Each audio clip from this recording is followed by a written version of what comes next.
Marcelo Montes, mucho gusto. Pablo Alarcón. ¿Qué tal, Pablo? Mucho gusto, gracias Bien, por la bien. invitación. No, gracias a vos por atenderme. Yo te cuento, estoy sencillamente. Este país es un país maravilloso para que te saque del asiento, ¿no? Para que te saque de la zona de confort. Yo soy actor, no soy entrevistador, no soy periodista, no soy político, pero vivo de lo que hago y me gusta, todo lo que emprendo me gusta. Sé quién sos, te leo lo que escribís y tengo un par de preguntas para hacerte que a lo mejor me van a dejar más tranquilo, o no, ¿no? Eh, ¿Te gusta, además de la política, te gusta el cine, ¿verdad? Sí, sí, sí, me gusta mucho. Mucho, y sos conocedor, vos ves cine frecuentemente. Y lo uso para mis clases, sobre todo, bueno, el cine alusivo a la historia, bueno, la literatura, eh, todas las películas bélicas, e incluso también las románticas, por cierto. Claro. Sí, sí, veo leí algunas críticas tuyas y sé que sos un apasionado del cine y un conocedor además. ¿Cordobés? ¿Sos cordobés? No, no, O, o, o vi- o vi- yo ah, soy santafesino. santafesino de capital, pero viví la mitad de mi vida en Rosario y la otra mitad aquí en Villa María, en el interior de la provincia de Córdoba. Ah, Rosario es una ciudad que conozco muy bien. He trabajado, tengo muchos amigos rosarinos y Santa Fe es una provincia que conozco bastante bien por mi trabajo de gira, ¿no?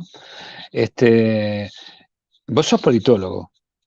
Soy politólogo de grado y soy internacionalista en posgrado, o sea, magíster en relaciones internacionales y doctor en relaciones internacionales.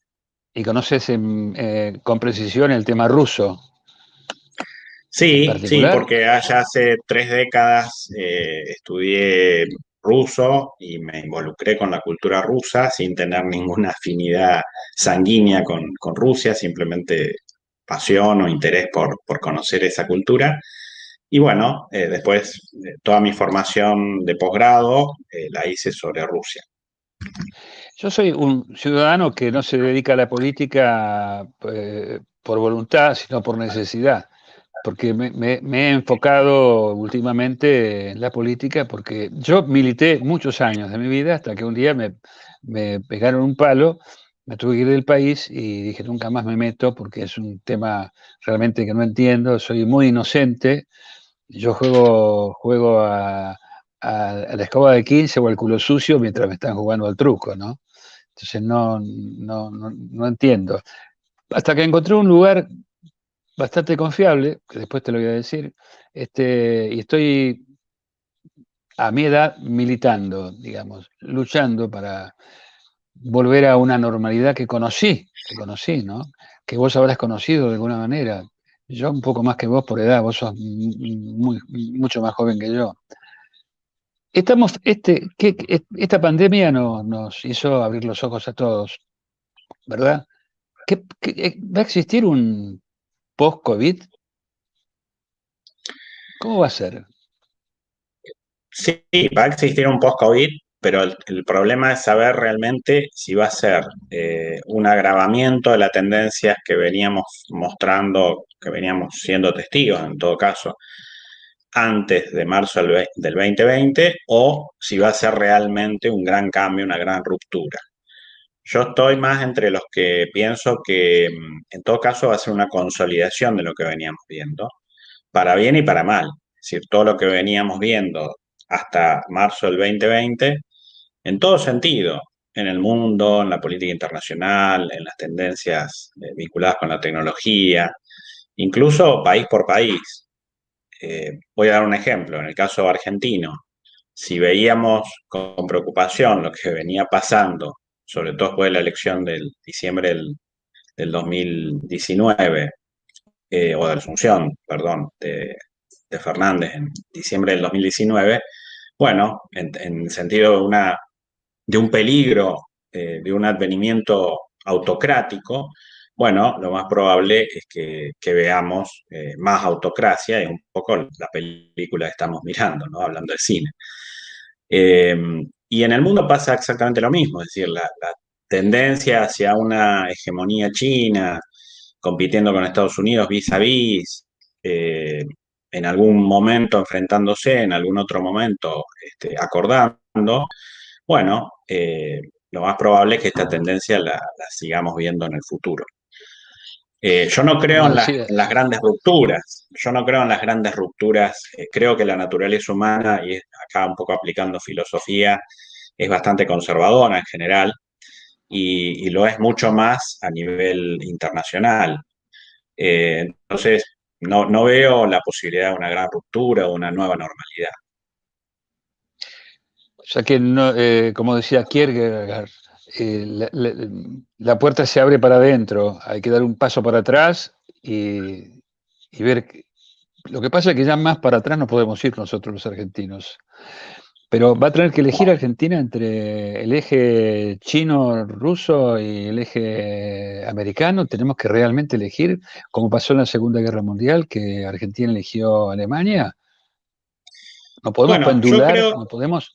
yo creo, a ver, primero creo que no es tan así, digamos, no es un enfrentamiento de ejes, porque en todo caso hoy el mundo, afortunadamente hoy, digamos, desde 1991 en adelante, el mundo ha elegido una sola vía, que es el capitalismo.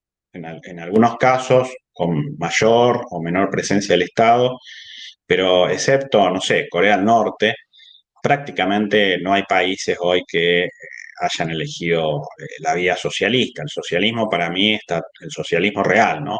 Está totalmente muerto. Lo que podemos ver, sí, es esto que decía antes, una puja por hegemonizar ese mundo, pero no va a ser una puja digamos, según el modelo que veíamos en la Guerra Fría. Va a ser una puja más bien política, lucha por quién va a tener el poder en términos de la ciencia, de los adelantos tecnológicos. Poder, digamos, una lucha por el poder, pero no una lucha ideológica, quiero decir, ¿no? Ni tampoco una lucha del tipo como teníamos en la Guerra Fría, competencia nuclear, afortunadamente, ¿no? Por No, lo no. tanto, digamos, eso por un lado. Por el otro lado, respecto a la Argentina en sí, sí, efectivamente en el 45 nosotros tomamos el rumbo totalmente equivocado y nos castigaron por eso. Yo creo que en ese sentido, eh, si relees el libro de Carlos Escudé, que es su tesis doctoral, que bueno, nos acaba de dejar este año justamente, un personaje polémico, por cierto, Sí. muy ecléctico con su pensamiento, pero en su tesis doctoral la verdad yo creo que le dan la tecla. Me parece que Estados Unidos, bueno, claramente castigó a la Argentina por su comportamiento bastante ambivalente, indeciso en relación a la guerra, pero creo que a diferencia de aquel momento, y dado lo que dije antes, que solamente hay una puja por la hegemonía, por el poder, digamos, no una cuestión ideológica, bueno, me parece que Argentina se puede dar el lujo, entre comillas, de hoy tener buenas relaciones con todos. Ahora, si tú me preguntas qué le conviene a la Argentina, bueno, yo diría que entre comillas, le convendría, si se quiere, le convendría definirse a sí misma primero, que es, me parece, el debate que la clase política argentina evita, y la sociedad no sé si está tan segura tampoco, ¿no? Porque es fácil la antinomia república versus autoritarismo, eso está clarísimo. Ahí todos los sensatos o las personas de bien tomamos el camino de la democracia.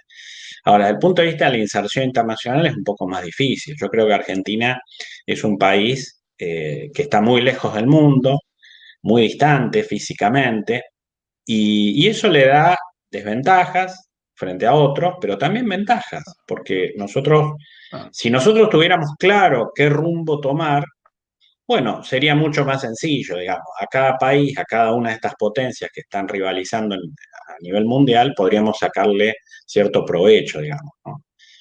y, Pero bueno, sí. eso Y habrá que definirlo, yo creo, lo antes posible, porque si no, corremos un riesgo que es mucho más serio que tomar partido por uno o por otro, que es el de la irrelevancia. O sea, podemos caer en la absoluta ignorancia, indiferencia por parte del mundo.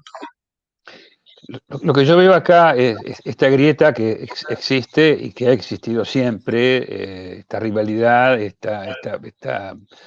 de- esta lucha permanente, lo que ha pasado en estos días próximos al 25 de mayo, gente detenida, gomas de bala, lo que tendría que ser, sí, una fiesta se transformó en una genuina y justa protesta, pero muy combatida por las Fuerzas Armadas y no solamente en las plazas.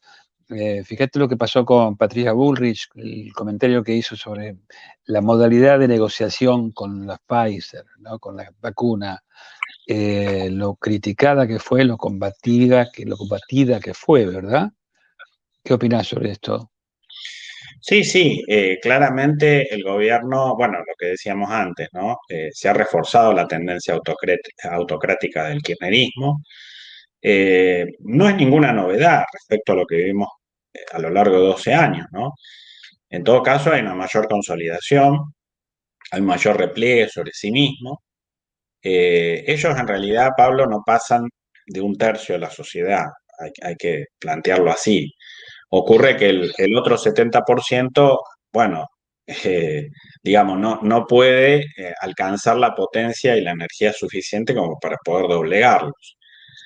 Y tienen claramente, no solamente pueden usar de la fuerza de seguridad, como lo han hecho ayer, en distintas provincias, en distinta magnitud, por cierto, no lo mismo Formosa y Rosario que Córdoba, por ejemplo, nosotros aquí pudimos doblegar a las fuerzas de seguridad sin ningún tipo de violencia, por cierto.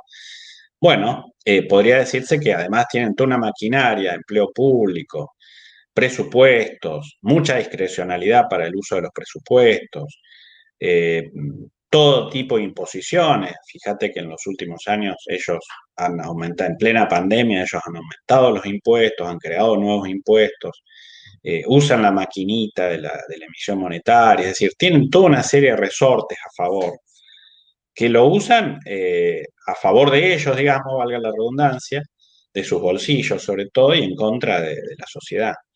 Y frente a eso tenemos una oposición que, bueno, le cuesta mucho articularse, unirse, integrarse, porque bueno, no es fácil ser opositor en un contexto así, ¿no es cierto? Es decir, la oposición siempre está en el dilema frente a regímenes autocráticos de cumplir con las reglas de juego, digamos, no violentarlas, ayudar a la gobernabilidad, o pasarse a una oposición de tipo antisistema, que bueno, por supuesto, conduciría a un ciclo de violencia que nadie quiere, ¿no? Entonces, respecto a la denuncia de Patricia, me parece muy razonable, es decir, de hecho, el propio gobierno en su momento no pudo ocultar que, que había hecho mal las cosas con Pfizer. Ocurre que, bueno, tú conoces mejor el kirchnerismo, eh, ¿no? Es decir, son bastante cínicos y después inventan excusas o argumentaciones para disimular sus propios errores. Yo creo que Bullrich da en el clavo con esta cuestión de la exigencia del gobierno a Pfizer, ¿no? Es decir, la posibilidad de que haya un socio nacional para de esa manera, no de manera directa, pero sí indirecta, digamos, y esto viene de lejos, de la época del menemismo, digamos, buscar un socio nacional para poder de algún modo sobornar, digamos, a la empresa, en este caso proveedora de vacunas. Y de esta manera, a par, eh, a ver, la vacunación yo diría que era la gran bala de plata que tenía el gobierno para disimular todos los errores que cometió con la cuarentena más larga del mundo, ¿no? Y sin embargo, vos fíjate, eh, tampoco la vacunación eh, está dando los resultados que todos esperábamos. Es decir, hay muy poca vacunación en proporción a la población, el contrato de Pfizer quedó en el camino, las vacunas rusas y chinas no llegan a abastecer totalmente, porque insisto con que este es un país muy lejano, es decir, los rusos no van a estar pensando en las vacunas que necesita Argentina, por supuesto, tienen otras prioridades, ellos quieren diversificar sus relaciones con Europa, están desesperados porque haya países europeos que les compren las vacunas a ellos. Argentina es la última prioridad para los rusos. Y los chinos, bueno, yo tampoco tendría mucha certeza, digamos, con las vacunas chinas. Así que la verdad que el camino elegido por el gobierno, un camino totalmente ideologizado, absurdamente ideologizado, bueno, ahí tenés el resultado. Yo me acuerdo cuando era chico, eh, yo yo soy de la provincia, pero yo me acuerdo que había trabajo para todo el mundo. Y siempre se decía, no, no, el argentino que no trabaja es porque no quiere laburar. Era fácil decir eso, ¿verdad? Y además era real, había mucho trabajo. Y también se hablaba del milagro argentino, como el milagro alemán. Vos lo sabés mejor que yo, ¿no? Porque no lo has vivido, pero lo has leído, lo has conversado con gente que se ha dedicado a la política. Digo, ¿es posible que la oposición se una? Porque es cierto, el pro gobierno no alcanza el 50%. La oposición toda junta, sí, sobrepasa eso. ¿Qué hay que hacer para que... Porque yo te digo, yo creo realmente en la conducta, no sé si la capacidad puedo decir, pero fundamentalmente lo que hace falta acá es un político honesto, ¿no? Políticas honestas, ¿no? Los únicos que no se han molestado, que no se le ha cambiado absolutamente nada son los políticos, ¿no? No se han bajado un centavo de su sueldo, sigue con sus aviones, con sus coches, con sus cenas, con sus asados, no ha pasado nada para ellos. Es muy difícil ver la realidad de un pequeño agujerito. Soy un ciudadano de a pie. La conozco a Patricia, conozco desde hace muchos años, sé su modo de vida, sé su honestidad. ¿Por qué es posible una alianza entre aliados, una alianza entre opositores? ¿Qué hay que hacer, Marcelo? Es deseable y en un contexto autocrático es, yo diría, la única posibilidad que tenés. Imprescindible. Imprescindible, imprescindible, sí. Ahora, si es posible, bueno, ahí ya empezamos a lucubrar ciertas hipótesis, ¿no? Yo diría que hay, a ver, no nos ayudó la experiencia de Mauricio, es decir, todos No. los que estamos acá, nosotros dos seguramente, y mucha gente que nos está viendo, apostamos todo a esa experiencia. Eh, Incluso militamos, yo fui dirigente en su momento, de Cambiemos y demás. Bueno, eh, creo que era una gran oportunidad, era después de 20 años, el que se vayan todos, ¿no es cierto? Bueno, nos fuimos sumando a ese barco, además pensando que Mauricio era un hombre que venía del mundo empresario, que venía del mundo deportivo, que sabía qué hacer, cómo hacerlo y demás. Incluso dejamos un poco de lado la cuestión ideológica y demás, ¿no? Porque bueno, era un hombre práctico. Sin embargo, bueno, hubo mucho desencanto con esa experiencia y es como, bueno, lo que te decía respecto a la pandemia, ¿no? Al post-pandemia y demás.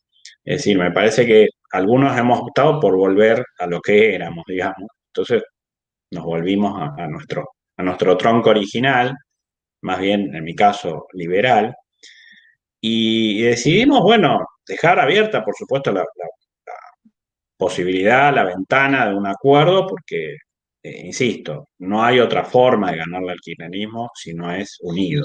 Eso No. eh, tiene que quedar muy claro. Lo que tal vez haya que poner énfasis es en, como tú dices, elegir las mejores personas, los más honestos, los más prácticos al mismo tiempo, es decir, los que sepan organizar una coalición electoral, que yo creo que en su momento Juntos por el Cambio fue una coalición electoral exitosa, le ganó. No te olvides que el kirchnerismo perdió ya en el 2009, después de la crisis del campo. Después los errores nuestros de algún modo le dieron vida, ¿no? 2011 ella gana por el efecto viudez y demás, se mantiene 4 años más, o sea, Nos costó ganarle, pero le ganamos. Entonces, ganarles no es imposible. El No, tema es gobernar después, para que nunca más vuelvan. Esa sería la clave, digamos, de un buen armado de gobierno. No, no solamente una coalición electoral donde suponete estén los mejores candidatos a diputados y demás. Sobre todo para estas elecciones, también pensando en la elección del 2023, porque en el 2023 no solamente hay que ganarles, sino que hay que tener un Congreso a favor, porque si no, tenés Congreso un y Congreso en contra, más si- factores de poder en contra, es muy sindicatos, difícil gobernar, ¿no? Macri en ese sentido sindicatos. sí tiene, claro, los sindicatos, es decir, para hacer los cambios que vos necesitas para que la Argentina se encarrile rápidamente a la senda del progreso, yo en eso soy optimista, Argentina tiene una potencialidad, no ha estado realmente, su situación no ha estado eh, acuciada por guerras ni nada por el estilo, entonces realmente puede salir rápido. Pero bueno, hay que hacer toda una serie de cambios, tal vez parecidos, algunos o no, a los que vivimos en la década del 90, tal vez otros que no los hicimos nunca, que quedaron pendientes. Por Y ejemplo, bueno, y dotar de mucha ética, de mucha responsabilidad a quien gobierne para que de esa manera legitime su poder frente al pueblo. Y enfrentar a todos estos sectores, como vos bien decís, el sindicalismo, algunos empresarios prebendarios, bueno, algunos sectores que realmente se han aferrado a sus privilegios, llevan décadas de privilegios, digamos. Yo creo que no hay submundo o mundo de la Argentina que no esté, bueno, vos conocés bien el gremio de los actores y demás, es decir, prácticamente todos los sectores de la sociedad civil.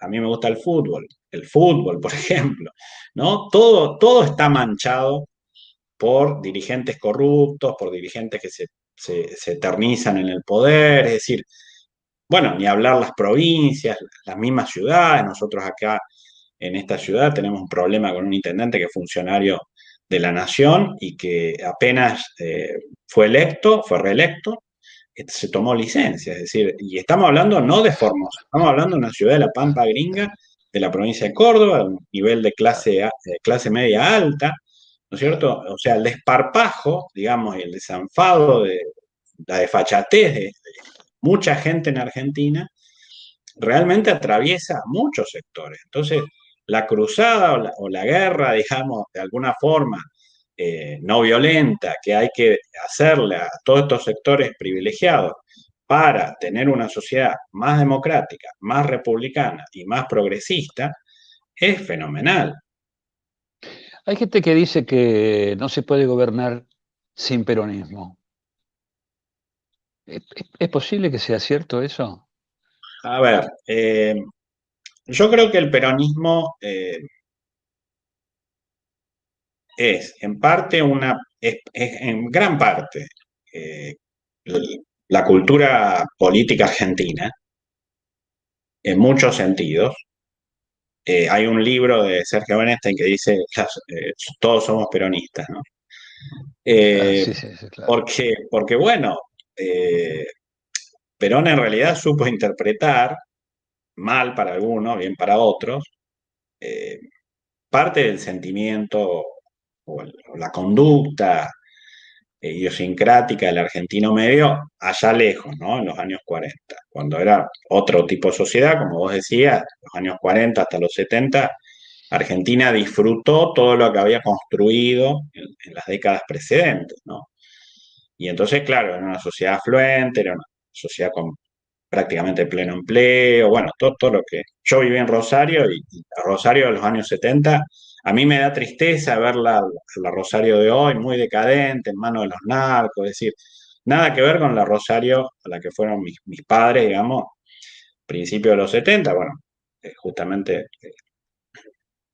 nosotros te conocimos allí en esa época, y Claro. bueno, justamente es muy triste ver todo el camino de decadencia que hemos recorrido. Eh, y el peronismo, lamentablemente, tiene ese otro costado que es tremendamente conservador, ¿no? O sea, eh, tiene tal vez el factor positivo de haber evitado que nosotros acá tengamos una experiencia como la que tuvo Allende, la que tuvo Chile con Allende, con la izquierda en el poder, digamos, pero al mismo tiempo nos ha dejado todos esos sindicatos corruptos, mafiosos, toda esa lógica de que hay que ayudar al pobre, digamos, el famoso pobrismo que dice Pichetto, que realmente se ha impregnado de nuestra propia cultura y es muy difícil erradicarla. Hay que tratar de hacer todo lo posible. Incluso, y ahí voy a la respuesta, yo creo que con los peronistas adentro, digamos, con los peronistas que, en el caso de Pichetto y muchos otros, bueno, Patricia también tiene un origen peronista, hay muchos dirigentes que tienen un origen peronista, pero no están con el kirchnerismo, y se dan cuenta que hay ciertas cuestiones que hay que modificarlas, porque si no el país no avanza. A mí me da la sensación, y la pandemia yo creo que lo ha reflejado muy bien, que el país está como en una especie de vuelta a De la bucle, calecita permanente, de bucle, permanente, de bucle, sí. claro. Yo soy, En donde estamos siempre entrampados en los mismos discursos, siempre tenemos que hablar de inflación, de precios máximos, de dólar. Ningún país en el mundo, yo te puedo asegurar, está en este tipo de discusiones. O sea, Argentina hace 70 años que tiene inflación crónica y en ese sentido yo creo que el peronismo, sí, en gran parte es responsable. Pero bueno, también convengamos que al peronismo se lo ha perseguido, se lo ha tratado de prohibir y demás, y sin embargo, bueno, tampoco vino la solución del otro lado. O sea, lo ideal sería, bueno, esperemos que el kirchnerismo sea el último cáncer, entre comillas, que tengamos, y que Argentina por fin, con los peronistas adentro, con los peronistas afuera, ojalá podamos corregir el rumbo. nombrame un ministro de Economía o un plan económico bueno, aunque no se haya llevado a cabo, que haya habido en el peronismo, en la Argentina. Un Argentina. lapsus, sí. Bueno, yo creo que la Argentina más admirable, digamos, en todos sentidos, fue la de 1853 a 1928, 1930, Claro, ¿no? claro. Fue la década infame, bueno, el peronismo, aún con las ambivalencias tuvo Perón, ¿cierto? Porque Perón intentó corregir algunas cuestiones de su primer gobierno en el segundo gobierno, sin embargo, en la mente de la gente, en el recuerdo de la gente está el primer gobierno de Perón, resulta que, a mi modo de ver, él en el inicio del segundo gobierno él intentó corregir algunas cuestiones y hasta a los propios peronistas no les gustó. Eh, y después, bueno, son como pequeños hitos los que te voy a marcar. Puede ser, no sé, Frondizi cuando lo llama Alzogaray de ministro de Economía, el primer Alzogaray, no el segundo, que también está recordado en la cabeza de la gente por los bonos, el bono 9 de julio, toda esa Exactamente. experiencia, ¿no? Hay que pasar el invierno. Hay que pasar el invierno, sí. Eh, Después, no mucho más que eso, hasta Cavallo, digamos, hasta Menem Cavallo. Bueno, Alfonsín también, el plan austral, yo creo que fue una muy buena experiencia. Duró poco porque también el propio Alfonsín, por eso digo esto del peronismo es relativo, ¿no?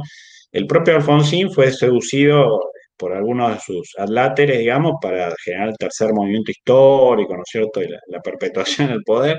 Y entonces el plan austral quedó en el camino, digamos, ¿no? Es decir, esto que los políticos siempre, le pasó a Menem también, ¿no? Es decir, todo lo bueno que había hecho en el primer gobierno, y en el caso de Alfonsín, el plan austral, lo dilapidan a favor ya de gente que les dice, no, mirá, tenés que durar en el poder lo más que puedas, entonces, bueno, hay que empezar a transar con los sectores que están en la vereda de enfrente, bueno.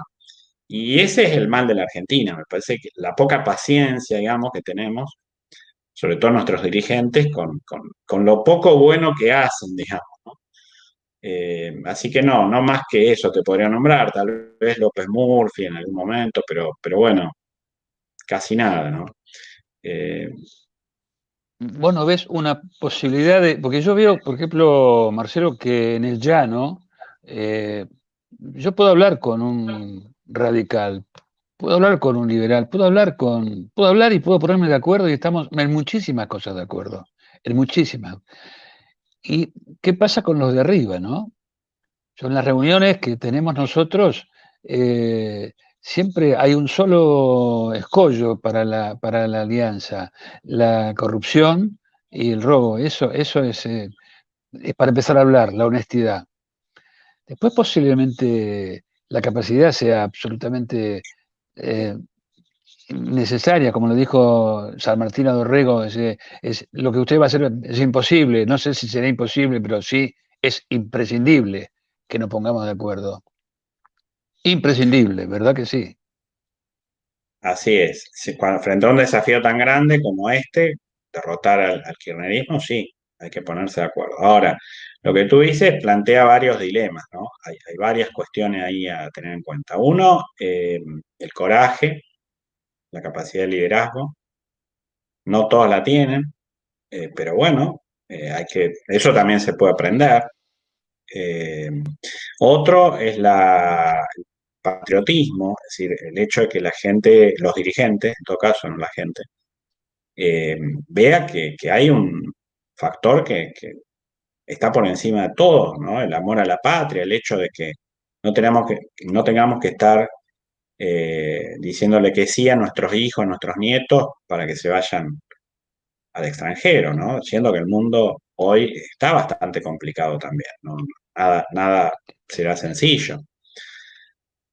Otra es la cuestión ética que vos planteabas, es decir, ojalá que tengamos dirigentes intachables, que puedan caminar como nuestros viejos dirigentes, ¿no? Que puedan morir pobres, que puedan caminar libremente por la calle, sin guardaespaldas, sin autos blindados, que puedan comprar el diario en la esquina, bueno, todo ese tipo de actitudes que hace rato y me parece que ahí los 38 años de democracia están en deuda, es decir, tenemos realmente pocos dirigentes que puedan vivir así, digamos, en una casa común, en un departamento común, pagando expensas como cualquier ciudadano, yendo al supermercado como hace Merkel, Merkel. ¿no? Es decir, o yendo en taxi, no, hace rato que no tenemos dirigentes que se aíslan de la gente, tenemos dirigentes que no pueden caminar libremente, tenemos dirigentes que se meten en countries o viven en las afueras de las ciudades, que andan en autos blindados, bueno,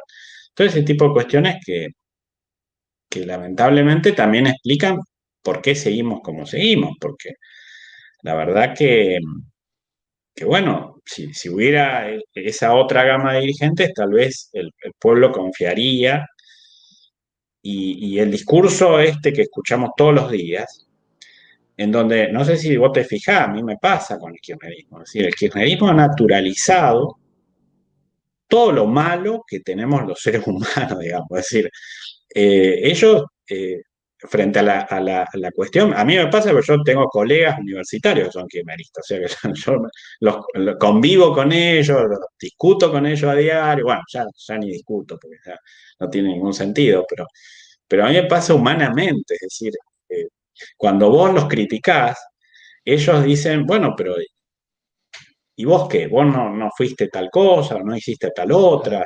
¿No? O sea, tienden a igualarnos a todos en la podredumbre personal, digamos, ¿no? En las miserias humanas.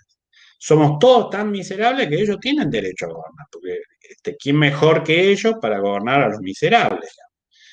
Cuando en realidad Exactamente. no es así. Es decir, todos por supuesto tenemos miserias, nadie es un ángel, nadie es un demonio per se, pero bueno, también tenemos un costado positivo, bueno, ético y demás, ¿no? Y entonces, ¿por qué un país tiene que aceptar vivir en la cloaca, digamos, y aceptar ese discurso de resignación? Porque en el fondo el kirchnerismo es resignarse a vivir así, con lo que hemos visto ayer, ¿no es cierto? Con provincias donde el señor feudal, digamos, es dueño de la vida, de la libertad de las personas, ¿no?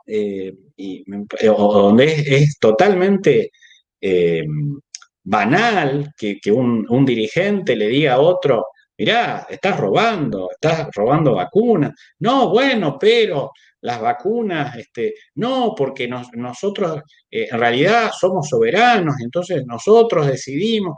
¿Te das cuenta? O sea, ellos cambian la argumentación, ellos no admiten nunca el error, la mentira. Ellos todavía le venden a su gente que están haciendo el bien, que nosotros somos los odiadores, los malos, los perversos, etc., cuando en realidad lo que tienen una fenomenal psicopatía son ellos. Lo digo como dirigente, ¿no?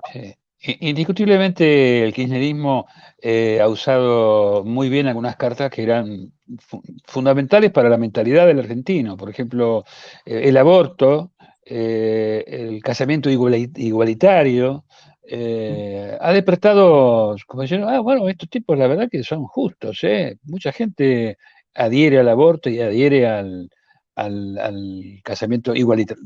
De alguna manera uno también puede discutirlo, si es lícito, sobre todo digo, lo único que puedo discutir es la ley del aborto, el casamiento igualitario no tengo ninguna discusión porque, bueno, es un hecho secundario en la vida de dos personas. Si para alguien es fundamental, que lo hagan. Lo del aborto podemos discutirlo, pero fueron realmente cosas que la gente, no, ¿cómo? Mirá, fíjate vos que yo estoy en pareja con fulano ahora y me pude casar. Bárbaro, bárbaro. En nombre de eso, yo tengo amigos míos que no me saludan más, que me han cortado, me han El bloqueado rostro. el teléfono, sencillamente por adherir a un proyecto que creo, primero, honesto, que para mí en este momento es fundamental, que es el PRO, y segundo, por asistir a las marchas, ¿no? Yo no asistí al velorio de Maradona, no, no, eso sí me pareció un atentado. Eso sí que es atentar contra la vida. Pero bueno, es una opinión personal, ¿no? Vos que sos futbolero, bueno, Sí, tampoco habrá no, sido. no, bueno, pero entiendo lo que fue aquella manifestación, pues bueno, mucha gente. Lo que ocurre es que el argentino está tan con la guardia baja, digamos, que la pérdida de ídolos y demás, por más que esos ídolos hayan tenido vidas tremendamente cuestionables y demás, bueno, de algo se aferra, digamos, o algo se aferra el argentino, y por eso aquella manifestación, pero sí es cierto que fue tremendamente politizada por el gobierno. Lo que yo te decía, vos planteabas en torno al debate, es que en general el gobierno, respecto a estos debates, ¿no? El aborto y demás, el gobierno ha sido también, el kirchnerismo ha sido también muy hábil en instalar temas que la verdad que en las encuestas no No, figuraban. Ni en el 2003 figuraba el tema de los derechos humanos, esto de sacar el cuadro de Videla, el colegio militar, ni tampoco en los últimos años el tema del aborto. Sí, le habrá preocupado a tus amigos, a mis amigos, pero no al grueso de la población argentina. Y lo mismo las uniones homosexuales y demás. Es decir, son casamiento temas igualitario. claro, el casamiento igualitario. Es decir, el kirchnerismo ha sido muy hábil para distraer a la opinión pública de lo que realmente tenía que hacer, que era una fenomenal reforma económica, y en el buen sentido, por supuesto, no esperemos del kirchnerismo una reforma económica tal como la imaginás vos o yo, o la gente del PRO, bueno, el resto de la oposición. Pero bueno, ha instalado esos temas, ha tenido el apoyo de no pocos intelectuales. Yo soy muy crítico así como vos podés ser crítico de los actores, digamos, yo soy muy crítico del rol de mis colegas, en el sentido que todos se han prestado un juego perverso, manipulador por parte del gobierno, con la excusa del aumento del presupuesto, digamos. Hoy muchos de esos colegas están encerrados en sus casas por miedo a un virus, es decir, se supone que el intelectual que es crítico, que es libre, que es independiente de todo poder político, no es una persona que le va a tener miedo a un virus, ¿no es cierto? Se supone eh, que así como ha liderado protestas salariales y demás, y que siempre ha reivindicado el pensamiento crítico, no puede estar encerrado en su casa. En todo caso, tendría que estar liderando las clases públicas y demás, ¿no? Sin embargo, hoy vemos muchos de mis colegas encerrados, ¿no? Entonces, ellos han apoyado muchas de estas causas que el kirchnerismo ha emprendido, tristemente, tristemente, porque, insisto, no son temas que eran de agenda prioritaria para la opinión pública, y se han prestado para esta manipulación mediática. Por supuesto, no pocos comunicadores también. No pocos comunicadores. Y como decía este abogado era Tiende la Boissy, decía, los pájaros se dejan enganchar mejor con artimañas y no hay un solo pez que no se vea atraído por el gusano al anzuelo, ¿no? Han sabido manejar bien temas que son realmente no importantes, llamativos, ¿no? Llamativos. Pero Ahí son temas, te aclaro un punto, ahí son temas que yo sigo mucho a un sociólogo que es Ronald Inglehart, norteamericano, y él hace todos los años un mapeo global de valores.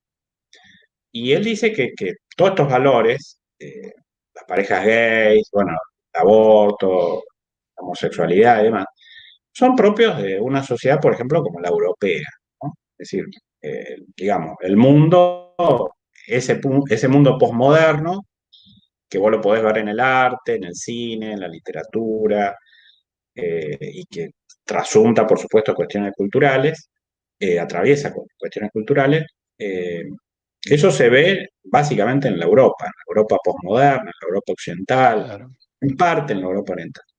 O sea que quiere decir que el kirchnerismo podría decirse una sociedad más bien progresista, entre comillas, ¿no? Que ya ha pasado el umbral de la discusión económica, ya no tiene grandes preocupaciones, bueno, tú sabes cómo es vivir en Europa, relativamente holgadamente, digamos, los inmigrantes que reciben un subsidio ahí a la primera semana de estar allí, bueno, un estado benefactor muy grande. Quien haya vivido en Suecia, quien haya visto películas de Suecia o películas de la misma Alemania y demás, se dará cuenta de lo que digo. Bueno, el kirchnerismo ha sido hábil en traer ese tipo de valores, instalarlos y generar las iniciativas legislativas y las políticas para llevarlo a cabo. Con eso se ha ganado el voto de una parte de su coalición, que es esa clase media, esos empleados públicos, esa gente que tiene ciertas expectativas en ese sentido, se los ha comprado, digamos, se los ha metido en el bolsillo. Pero ahora, por supuesto, no es el votante del conurbano, no es el votante típicamente claro, peronista, ese es el no, votante, qué sé yo, que puede estar viviendo, puede estar tomando ahora un café, si es que puede, en Recoleta, pero que lee Página 2 y demás. Esa gente también forma parte de la coalición kirchnerista, pero no es el grueso de la sociedad argentina. no, no.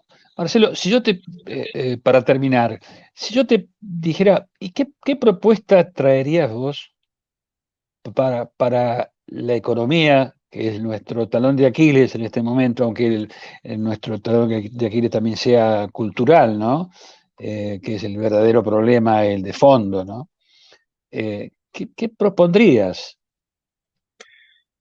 Económicamente yo creo que la prioridad tiene que ser luchar contra la inflación, tener un muy buen plan antiinflacionario. Es fácil decirlo, pero no es fácil hacerlo.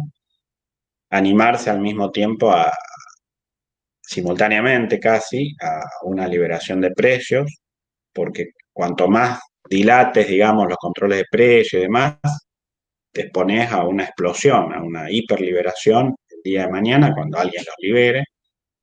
Entonces, tratar de evitar por todos los medios llegar a una hiper. Es decir, Argentina en la situación actual va rumbo a una hiper en cuanto alguien se anime. Por lo tanto, yo diría que eso es lo primordial, tratar de parar la emisión monetaria, tratar de licuar todos los pesos que andan dando vuelta, tratar de renegociar, por supuesto, la deuda. Eh, lo del Instituto Patria ayer fue tremendamente preocupante porque Sí, es condenarnos a mucho más aún al aislamiento en función de las prioridades políticas de la señora, sí, no en función de lo que el país le puede resultar beneficioso. Eso en primer lugar. Y en segundo lugar, bueno, intentar algo que prácticamente nadie intentó, que es liberar la economía, digamos, en términos del comercio exterior, sobre todo bajar los aranceles, es decir, generar tratados de libre comercio con el resto del mundo.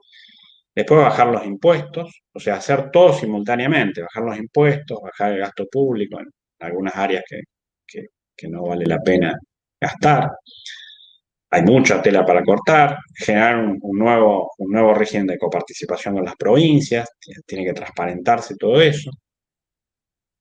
Y después algunos cambios que son, a mí se me ocurre que este tema de que el 40% de la población argentina esté viviendo allí en Buenos Aires, el conurbano, es algo inviable, es decir, en algún momento nosotros tenemos que resolver ese tema, favoreciendo la radicación en el interior de alguna forma, generando incentivos fiscales, bueno, habrá que ver, pero hay que volver a poblar el país de una manera mucho más armónica.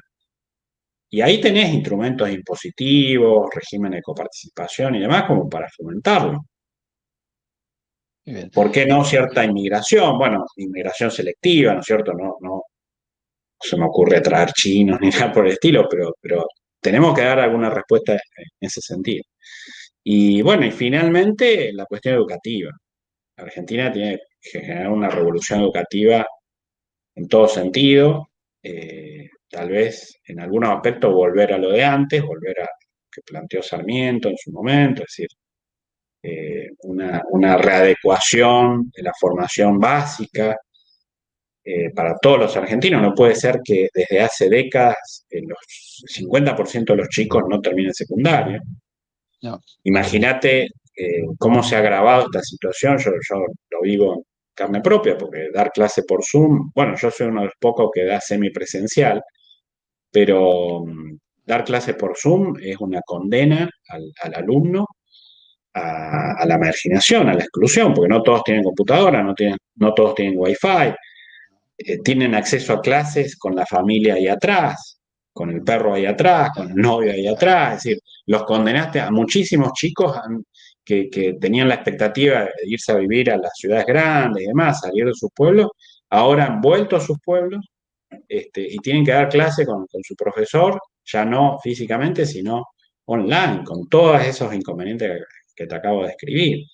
Y eso no está blanqueado en los medios de comunicación. El gobierno, por supuesto, lo oculta, lo tergiversa, ¿no? Así que me parece que esos son los pilares de una reconstrucción en Argentina.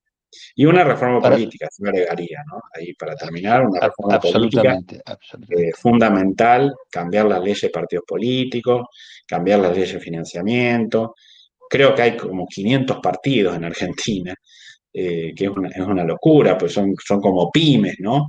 Hay gente que tiene pymes, que es un partido político, total reciben el dinero por los votos, y bueno, como tú dices, no hay internas, es decir, es muy difícil renovar los partidos desde adentro, la gente joven quiere entrar, nosotros aquí tuvimos ayer un joven de 20 años, que es alumno mío, que se paró en la plaza, sin megáfono, se puso a hablar, gritar, lideró a una multitud, pero claro, ese chico, si quiere militar en política, no va a poder, porque todos los partidos le van a cerrar las puertas, o lo van a pretender usar, digamos, manipular. Entonces, bueno, ahí yo creo que si se hace todo eso de una manera integral, simultánea, y para eso necesitas mucho liderazgo, mucha convicción y un equipo de gente sólido, homogéneo que te acompañe, bueno, la Argentina yo creo puede despegar rápidamente. Maravilloso. Marcelo, te agradezco la charla. eh, Espero conocerte o en Córdoba o en Buenos Aires. Ojalá sea en Córdoba, ¿no? Provincia maravillosa. Eh, y ya nos veremos. Muchísimas gracias en nombre de todos los compañeros del PRO y, y de toda la gente que te va a ver. No, muchas gracias Pablo, y bueno, sí, cuando quieras, y bueno, saludos también a toda la gente del PRO, que siempre los recuerdo con cariño. Te mando un gran abrazo. Gracias. Gracias, Marcelo. Otro para vos. Muy bien, muy bien. Yo Bueno. corto todo esto, ¿eh?